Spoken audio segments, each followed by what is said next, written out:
guys, welcome to Not Ashamed Gaming. This is devotional number 4, and today's title of this devotional is called Revive Me.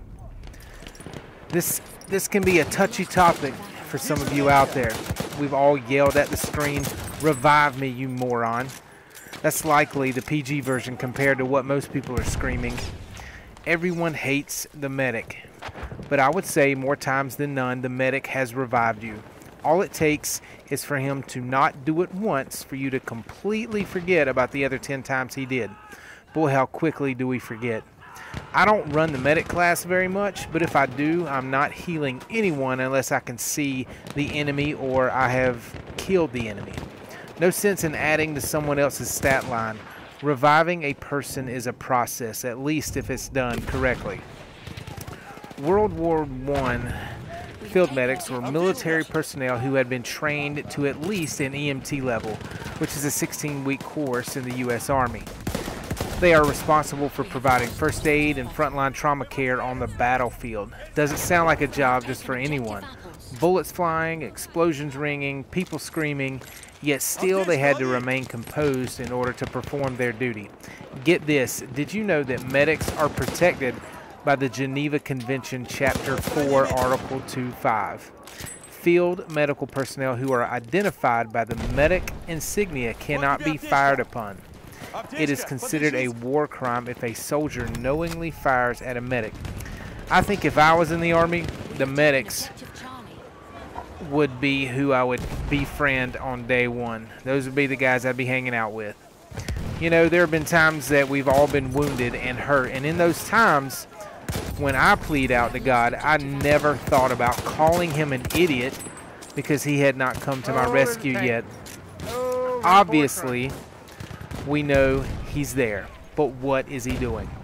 My focus was letting him know what was going on with me, as if he didn't know already. The devil wants you to be a casualty. God shapes you to be a catalyst.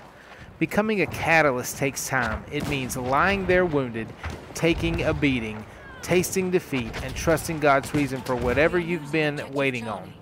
In his perfect timing, the great reviver will patch up your wounds and remove you from the trial.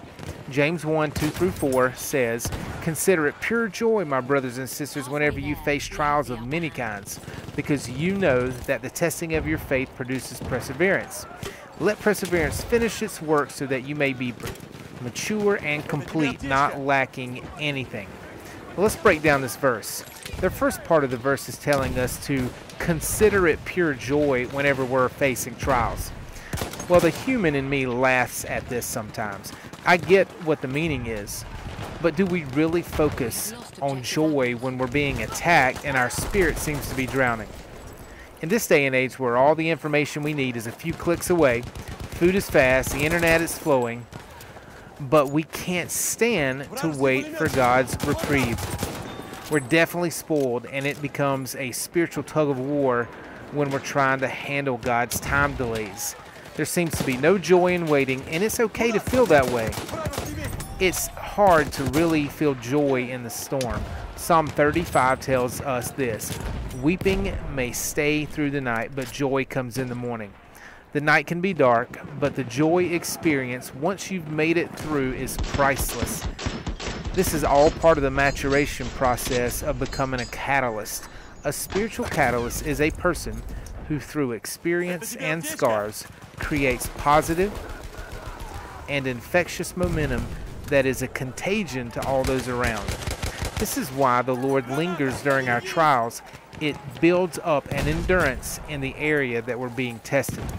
So once we can grasp that joy follows reviving, we can focus on perseverance. Back in James 1, it said, "The testing of our faith produces perseverance." We have to allow the testing to commence. I was never a great test taker, and I knew that. I just wanted the pain of taking it to be over. Obviously, that did not prepare me at all for the real world exams that life is going to throw at me. It has taken me years to be patient and understand that perseverance chips off pieces of the old me every time I allow it to work. Those chips are of no use because they are no longer defining components of who I am.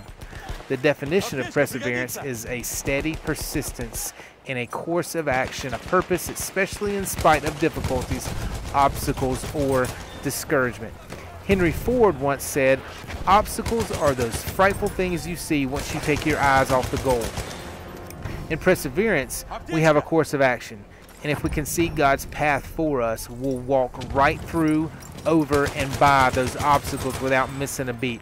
John 16:33 reminds us, "I have said these things to you, that in me you may have peace. In the world you will have tribulation, but take heart, I have overcome the world." The Lord, our God, has already overcome everything that will be a trial for us, so why not persevere through this life with the man who has already conquered our current and future struggles? You've heard the phrase jumping the gun. It refers to track runners jumping the start of a race before the gun is fired, telling them to begin. They become so anxious and can see the finish line but can't contain the burst of energy needed in order to finish first. Some of us do the same thing during God's reviving process. Back in James, it talked about joy and perseverance, but the last thing verse 4 says is to allow perseverance to finish its work so we can become mature and complete. If we jump the gun and try to run past God to the finish line, we will miss out on all the pieces of wisdom that the lesson is trying to teach us. It's like putting together a 1,000-piece puzzle, but deciding when there's 20 pieces left that we've done enough. Well, we've missed the complete part. God has these puzzles for us in the form of adversity, heartache, burdens, and misery. At the beginning, it's exactly that, a puzzle with no picture to go by. We have no idea what it is or what it looks like, and as we move through the storm, the pieces start coming together. But yet, we're still questioning why he just doesn't pull us out. Revive me, we plead. But then we learn each puzzle piece has its own story, representation, and role to play on a scale far beyond what we can comprehend. We just need to allow this wreckage to stay on track. Once that last piece is put in place, and we take a few steps back and gaze upon it with the Lord at our side, that's when joy sets in and confusion is replaced with certainty. We get it. We finally get it. Our suffocation has now turned into a sudden gasp of air and then slows to a normal rate. The revive is complete. There are reasons why God grants permission for difficult times. Nothing sums it up more than these two pieces of Scripture that are self-explanatory. James 1:12 says, "Blessed is the man who remains steadfast under trial, for when he has stood the test, he will receive the crown of life." 2 Corinthians 4:16-17. So we do not lose heart. Though our outer self is wasting away, our inner self is being renewed day by day.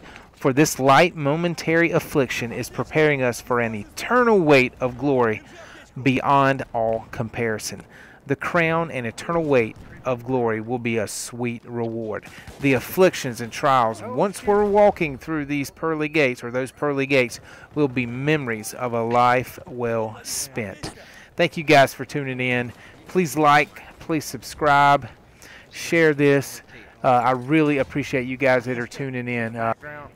In the comments below, if you guys could leave, I don't know, a topic of Battlefield that you would like me to cover, that I could use some verses for, and just something about this game that you enjoy that I could relate to Scripture. So if you guys want to leave that down in the comments, man, that would be great. I'd love to be able to cover a topic that you guys are interested in. So again, I appreciate you tuning in. God bless you guys.